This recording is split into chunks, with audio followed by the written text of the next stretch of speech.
So I was walking through the streets of Tokyo, and I saw this ad for a thing called a collagen capsule that looks like a red light emitting tanning machine that is supposed to reduce your fatigue, improve your skin, and anti-age you.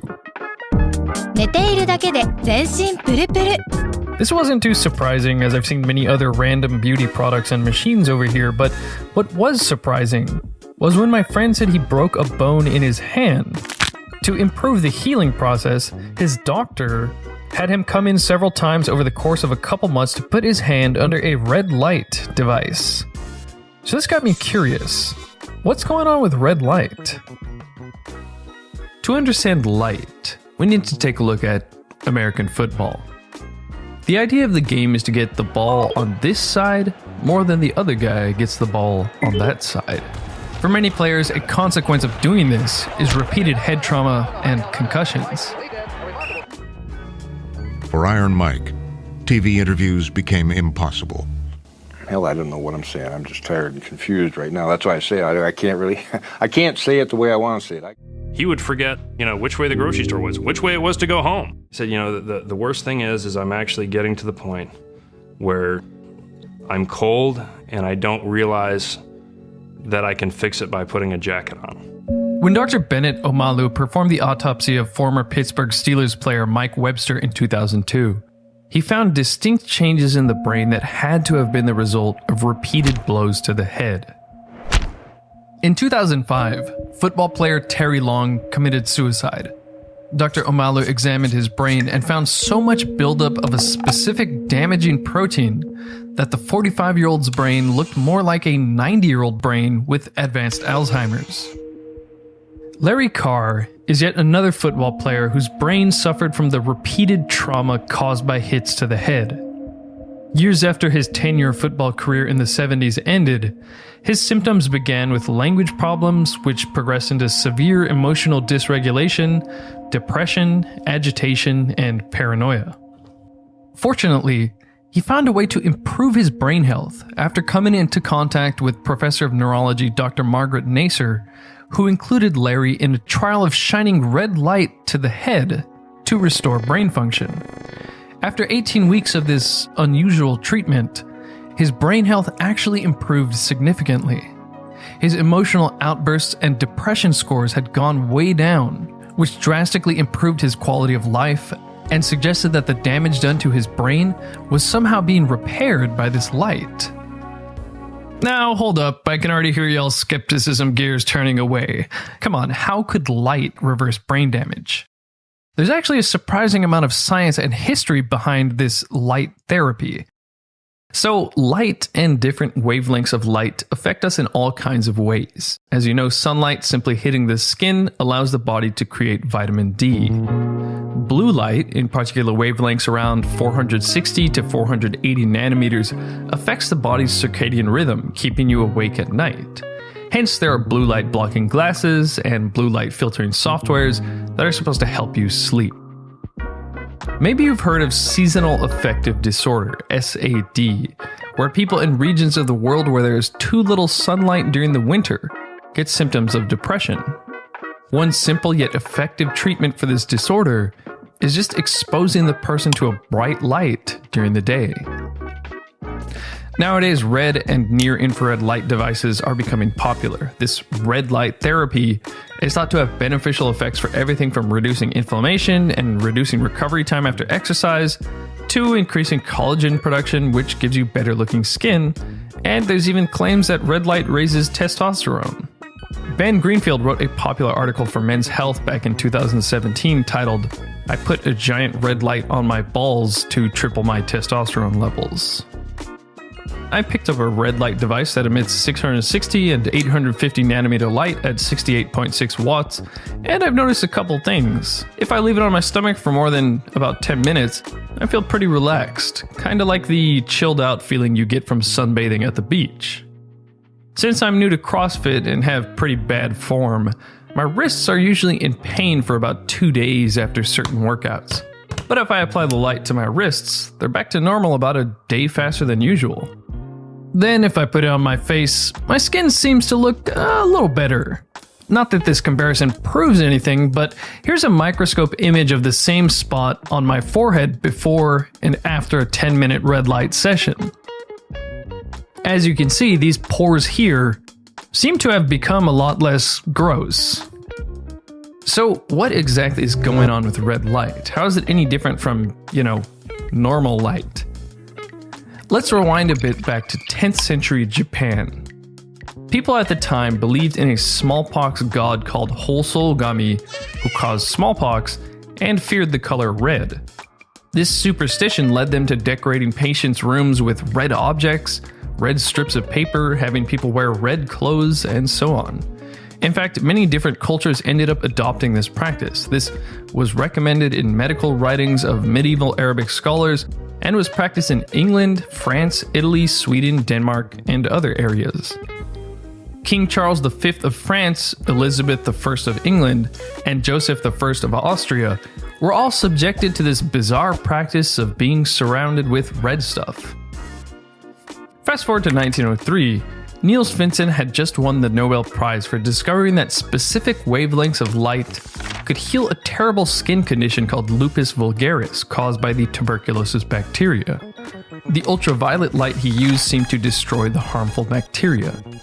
But before that, Finsen wrote in an 1895 paper how the superstitious red treatment for smallpox may have not been entirely baseless. At the time, it was understood that smallpox-infected skin exposed to sunlight even briefly turned into deep scars. However, Finsen explained that if you block the sunlight with heavy red curtains and expose the patient to only red rays of light, this would actually promote healing of the skin and reduce scarring. The red rays were more beneficial than just complete darkness. This red light treatment was effective in 69 out of 70 patients across Denmark, France, and Sweden.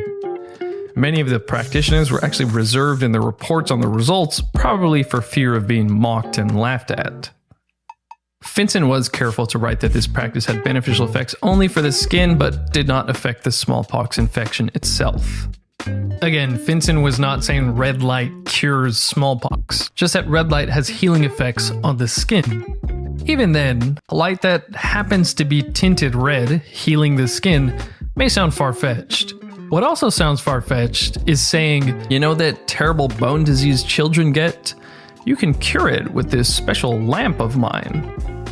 When Hodzinski claimed in 1919 that you could treat rickets with a mercury arc lamp, everyone thought he was a nut. But now we know that rickets is caused by vitamin D deficiency, and UV rays from the sun, or rays from a UV lamp hitting the skin, allows the body to create vitamin D, which prevents rickets. Not many people bought the idea that red light could benefit the skin until Andre Mester miscalibrated a laser in 1968. In one of Mester's experiments, he made a cut on rodent skin to implant a cancerous tumor. Then he tried to destroy it with a laser. The laser didn't kill the tumor, but interestingly, it healed the cut he made on the skin. This didn't make any sense. Why would the laser not destroy the tumor, but instead heal the skin? Actually, Mester's laser was much weaker than he realized. This accident revealed the skin healing effect of low-level lasers. Nowadays, LLT, low-level laser therapy, has all kinds of applications with many research papers written about them. One of these skin applications is healing acne scars. Low-level laser therapy mostly uses red and near-infrared wavelengths of light from 660 to 905 nanometers because these penetrate into the body and have certain beneficial effects. You might be wondering why our bodies would be adapted to react specifically to red and near-infrared light. The sun has been worshipped and revered as a provider of health for quite a while now. Hippocrates had claimed that sunbathing was beneficial to health, and even up until recently, it was thought that the sun could help heal wounds. This 1918 photograph depicts wounded American soldiers exposing their unbandaged wounds to the sun to speed up healing. In 1933, the US government released a pamphlet called Sunlight for Babies saying, Every mother who wishes her baby to have robust health should give him regular sun baths from early infancy until he is old enough to play in the sun himself.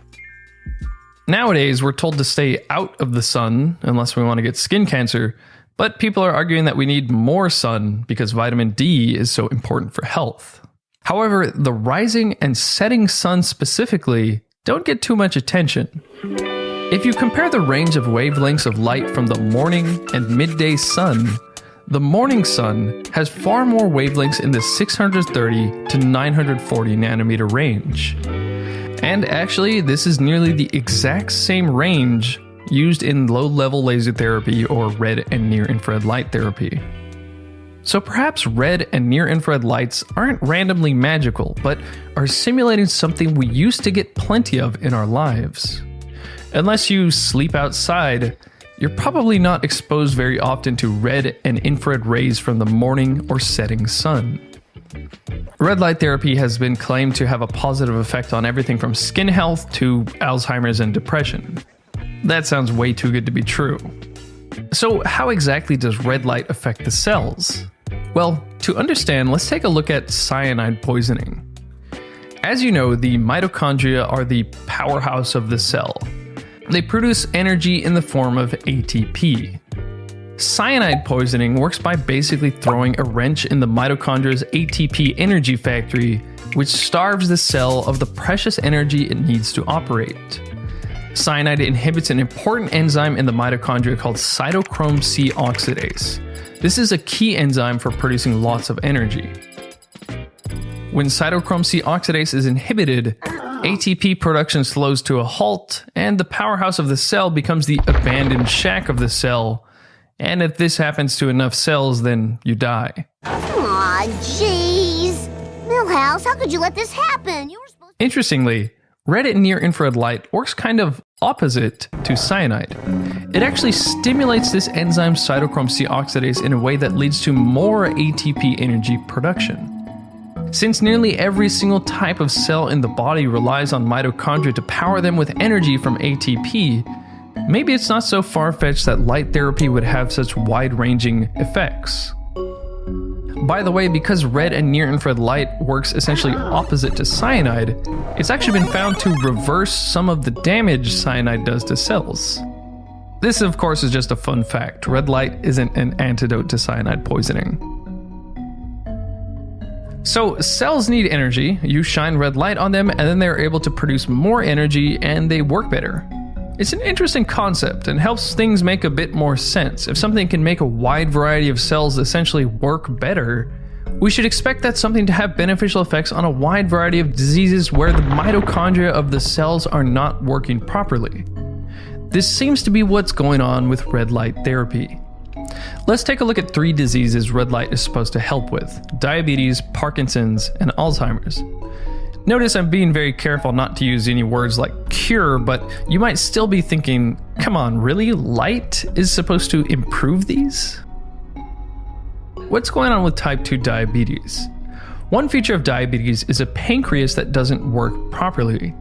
And in diabetes, you see decreased energy production in the mitochondria of the pancreas, the organ that produces insulin. Another feature of diabetes is insulin resistance. One effect of insulin resistance on the cells is decreased energy production in the mitochondria. Next, what's going on with Parkinson's disease? This 2018 paper explains that overwhelming evidence shows that dysfunctional mitochondria are a central factor to Parkinson's. What about Alzheimer's?